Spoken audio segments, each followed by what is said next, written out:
Welcome back to the next episode in our Marvel studies on the road to infinity as we're charting our course towards in the Infinity War. Not on May 4th now. It is coming out on April 27th. Oh, man. Yeah, which is cool. But then my wife is going to be away that weekend, so I can't immediately go out because I have to babysit. Oh. Someone owes you a favor, it sounds like. Well, I'm going to actually get back on a Saturday, and so I'm going to go Saturday night. Oh, okay. All right. After the baby's tucked in. Well, that's good. So. That's good. We'll tackle that then. But today we're tackling, as you mentioned, Thor: The Dark World, the second film for the Thor series of films. But in our world, it is the 9th film. Eighth. Oh, math. Right? No, it's, well, there's one. Iron Man, two. Hulk, Iron Man 2, Thor, Captain America, Avengers. Oh, yeah. It is number 9. Yeah, no, 8. Oh, man. I got to go back to Because Avengers is 6 and Iron Man 3 is 7. Oh, okay. Yeah, that's so right. It's this 8. is Number 8. Yes. Now that we can remember how to do basic mathematics and count on our fingers and toes, Thor: The Dark World is film number 8 in the Marvel Cinematic What's Universe. funny is before off air, I asked you, which number is this? And you told me, oh, it's 8. Are you sure? I think we're getting old. Like, all of a sudden, within minutes, it was gone. Oh, well. Moment of brilliance there. It's all gone. It's all going downhill the rest of my weekend then. Oh, well. I think that describes this movie. There's moments of brilliance, but the rest of it's all downhill. Yes. So let's get into the plot summary Yes. of this this world-ending movie. So What? It ends the world? Oh, no. Spoiler alert. all 9 realms are converging. Okay, let's go to the end of the movie. So the major climax, the action-packed moment is all 9 realms are going to have a convergence.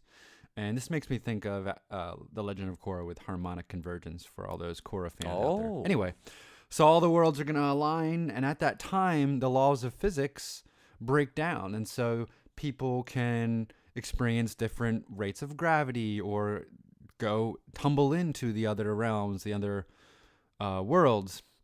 And Jane does this. And her former partner, kind of mentor, Eric Selvig, has been running around naked. He's at Stonehenge. Okay, just stop. because he's been Stellan detecting Skarsgård this. naked is not a visual we want to give on our listeners' minds. So remove It's that. the wrong kind of man meat that Marvel's been. They've been getting us different kinds of meat, but this is not the meat this is that not good. we want. It may not be the meat that we want, but it might be the meat that No. we deserve. Stop. Anyway. God. Okay. Ugh. Ugh. Ugh. But he's still crazy from Avengers. I kind of like that holdover. Yes, Loki's good. staff, messed his mind up. Mm-hmm. Although Hawkeye is fine, and but anyway. Who knows? Yeah. So we have that going on. And Malekith, this dark elf that was apparently existing before existence. But really a doctor. Sorry. Yeah, that's true. So traveling time, he wants to be a lord of something. He wants to use this convergence moment to destroy the 9 realms and return it to an era of darkness where he can rule. Now, that doesn't make sense because then he'd be ruling nothing. So that kind of bad guy logic doesn't work. So he's a minimalist. For me? I guess, but are you a leader if there's no one to lead? Is he the ultimate isolationist, introvert? Just leave me alone! Maybe he's a nihilist. That might be it. Who knows? There you go. Well, anyway, so he needs to use the Infinity Stone to do that, but it's been absorbed into Jane.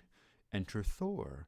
Thor is trying to figure out what's going on. He's got to save Jane. Jane smacks him because she's like, you left and never came back, and I am a desperate woman that I need you. Blah, blah, blah. I don't like the portrayal of her in this, but it follows from the last one.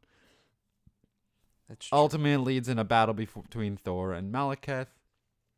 And meanwhile, Malekith's guys are attacking Asgard, trying to get their goodies. And Odin is putting all of his soldiers in the front line, knowing they'll just get slaughtered. And Thor's like, Dad, don't do that. We need to evacuate. We can't do this. That's bad leadership. And You would sacrifice our people for our kingdom. That doesn't make sense. So Thor has some interesting revelations in the movie. In the end, of course, we know there's some cool portal hopping between Malekith and Thor beats Malekith, and the day is saved, and the Infinity Stone is brought to the Collector that we see later in Guardians of the Galaxy. Interesting. I think I did it. Okay. Nice. No, you did. You did very. No, thank you very much. Thank you, sir. Thank you, sir. Thank you, sir. Thank you, sir. Thank you, sir. So what? It might be a hard question this time around, but what did you like?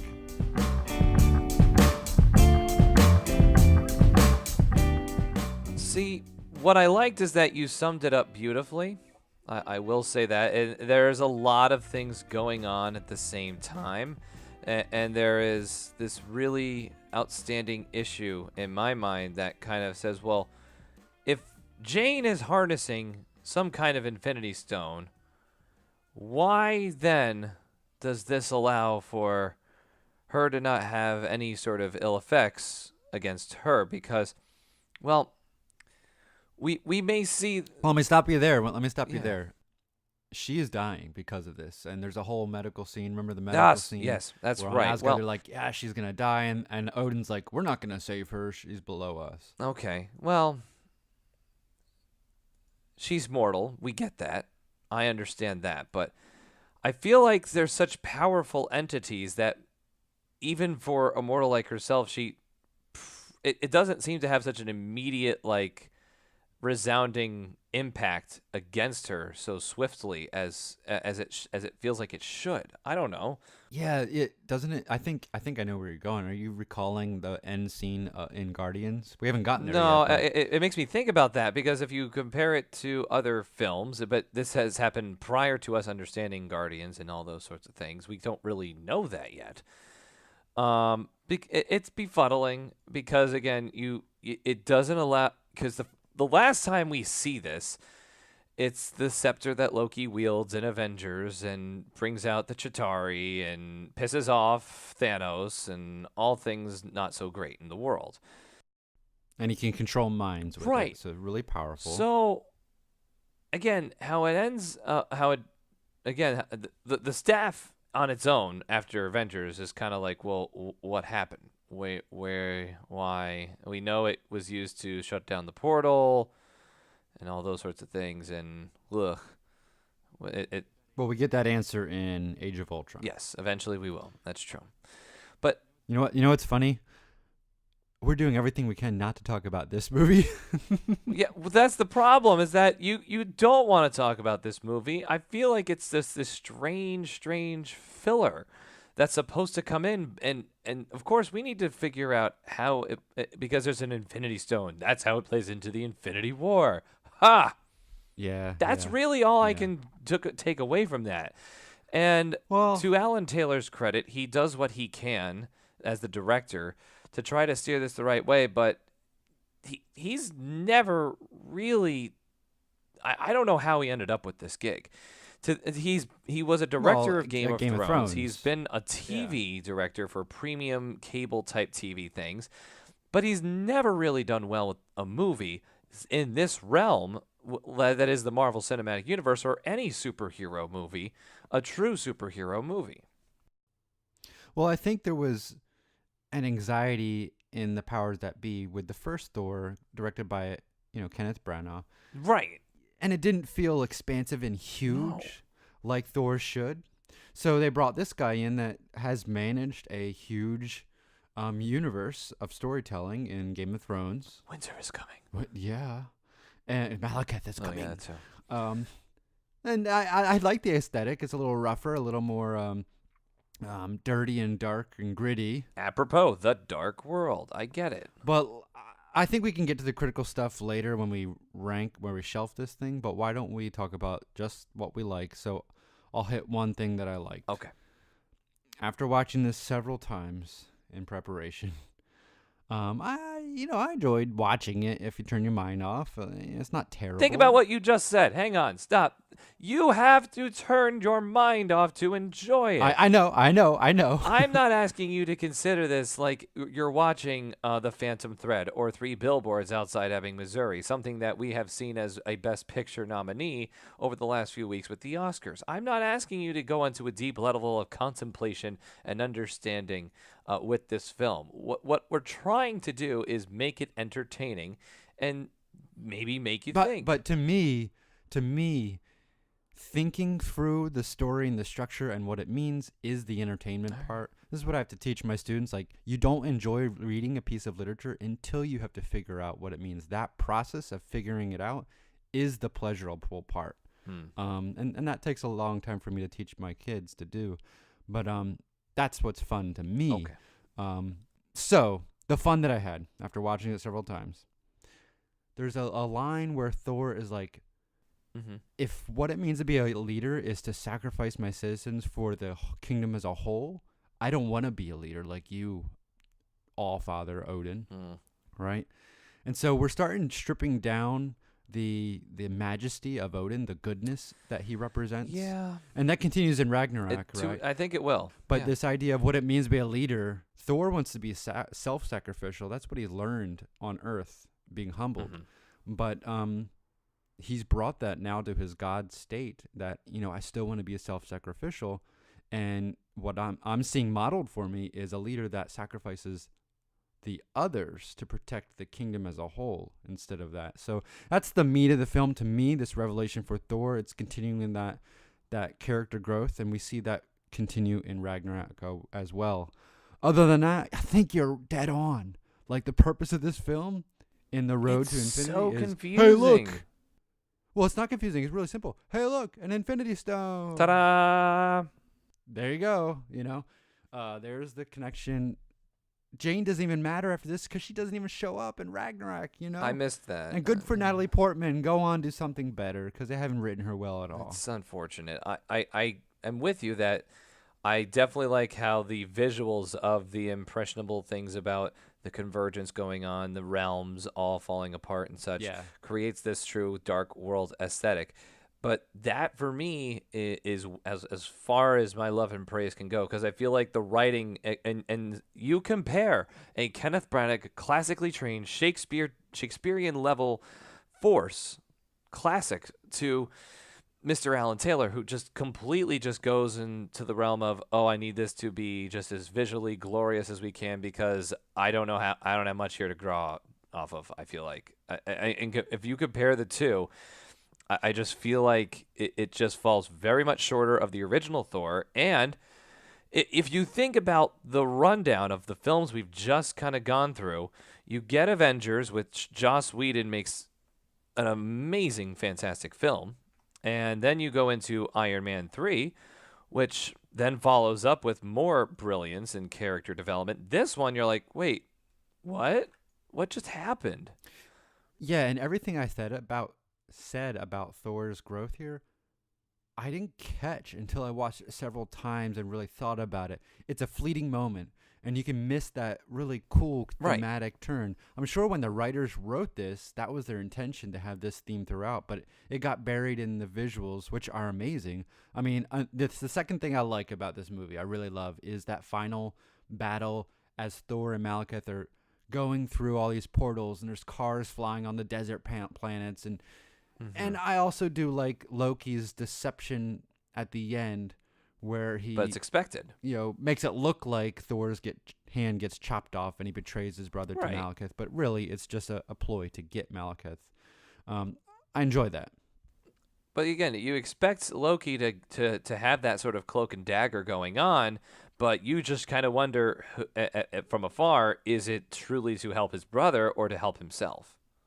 Well, it's both there, and you feel that brother kinship in that moment until the very last scene where we see that Loki has become Odin, and we don't wrap that up until Ragnarok.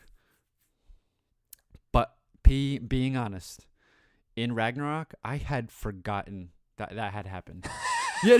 And I'm a Marvel guy, like I know this stuff, and I'm like, oh, that's right, yeah. But this movie, like you've said, is just like, okay, forgettable. The only reason I rewatched it was because we're doing this. Oh, it's Thor. Okay, I'm going to go see it. Oh, it's Chris Hemsworth. I can go see it. Yes.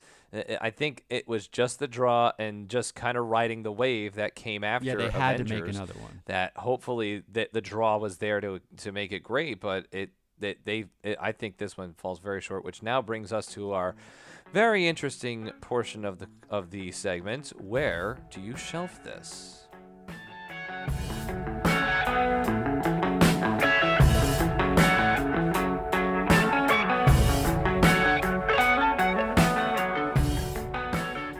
I'm putting this on shelf 4.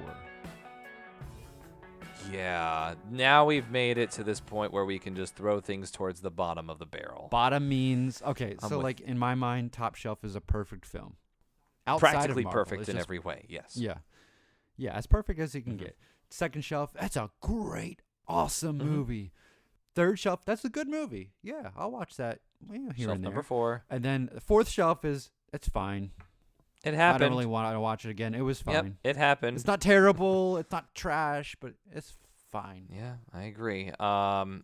This Thor film, I mean, just kind of looking back on how I am keeping personal opinions to myself, but yeah, this is a 4 for me. If I can't put it any lower than that, that's really why I'm like, well, I can't put it any lower, so I have to give it a 4.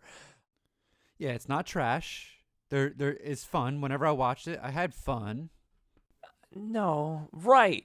Because of the visual stylings. Again, that's as far as it goes, with the visual stylings helping it stay together and stay aesthetically pleasing. Because if Taylor goes in a completely different direction to everything we have seen so far, I think that could have really undone the entire Marvel Cinematic Universe. Kevin Feige and company would have just been like, where do we go from here? We have so many things in the pipe still coming along, and we can't quite just dismiss this. It's funny. The next Thor movie completely reinvents the visual aesthetic of the Thor franchise again. And I hope they make another Thor Yes. with that Taikiti, whatever his name is, the director. That was a fun movie. But I think you're right.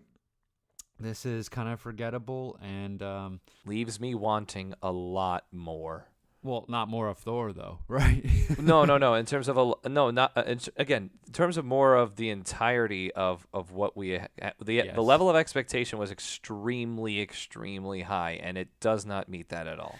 And again, we have another cardboard villain who's just evil and wants to destroy everything. This motive doesn't make sense to me.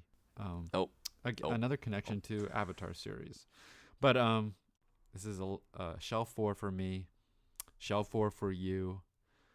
Can you take us back on the road so we can move on to the next one?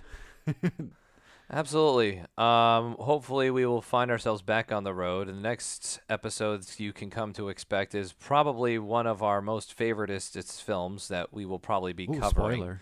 within the Marvel Cinematic Universe. So we ask you to bear with us this week as we tackle the film that may have disappointed, but hopefully this episode did not disappoint. If it did, leave your feedback in the comment section below. Tweet at us at @shelf_nerds and at Alex_. There's no underscore in mine, just at Shelf Nerds. Shelf Nerds. I keep forgetting that. You know, you give me this thing to read, and it says there's no underscore in your name, but you think I would catch on. Hey, the end credits, that's difficult, man. You're shouldering this burden every week, so I give you credit.